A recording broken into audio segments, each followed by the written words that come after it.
Antonio, respecto de esto que vos planteás, ¿no? De si estamos leyendo bien lo que está pasando o no, me parece interesante ver las advertencias o las señales que venían desde nuestro continente, de América Latina, de los últimos años, de figuras que venían de afuera del sistema y que sobre todo terminan sin estructura, sin ninguna, con mucho menos dinero que sus rivales, terminan ganando elecciones en países que venían en crisis, con mucha corrupción, con problemas económicos, justamente con un discurso de ruptura con el sistema.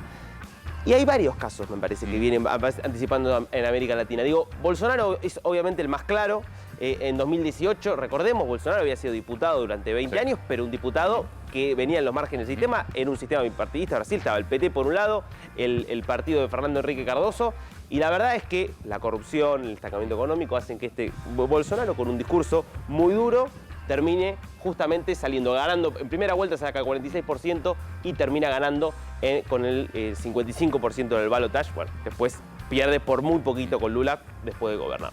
Nayib Bukele.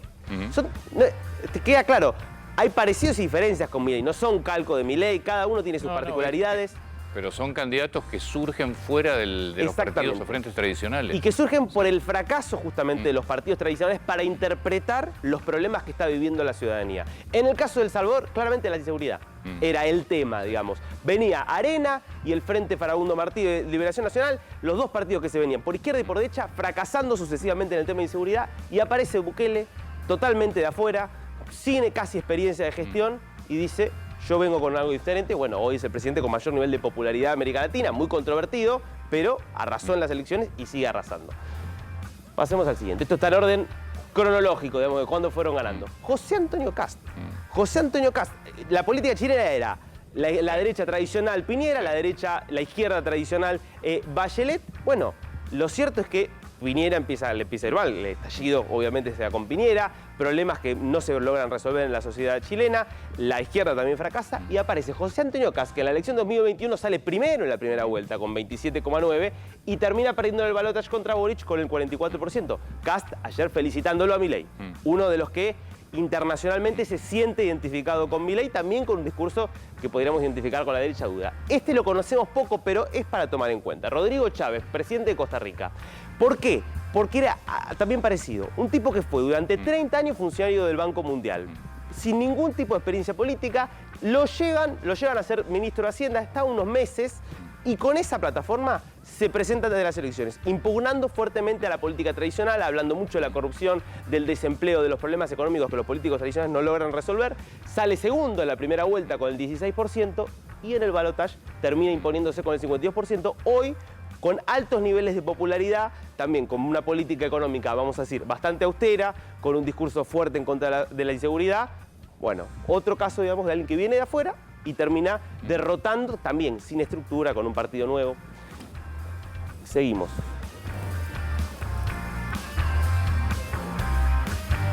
Rodolfo Hernández, Colombia, el hombre que casi da la gran sorpresa. A jugar por cómo está Colombia, creo, no sé si no lo hubiera convencido, bueno, ¿no? La verdad es que, obviamente, lo de Petro es terrible. Transcurrido un año, el gobierno de Petro es un gran fracaso, no tiene un solo logro para mostrar, tiene escándalos de corrupción, una economía que no repunta, la inflación más alta de América Latina, sacando obviamente Venezuela y Argentina, pero está en 11% de inflación anual. Y este hombre, un empresario que hacía videos de TikTok, que no hizo nada de lo que hace un político tradicional en campaña. Creo que también es eso. Los consultores políticos, me parece que se les está acabando el curro a muchos consultores políticos que cobran fortuna por hacerte la magia de lo que tenés que decir para ganar una elección, y están elección tras elección mostrando que aparece un tipo desde TikTok que hace, bueno, el caso de Rodolfo Hernández termina saliendo segundo y termina perdiendo el balotaje con Petro por poco.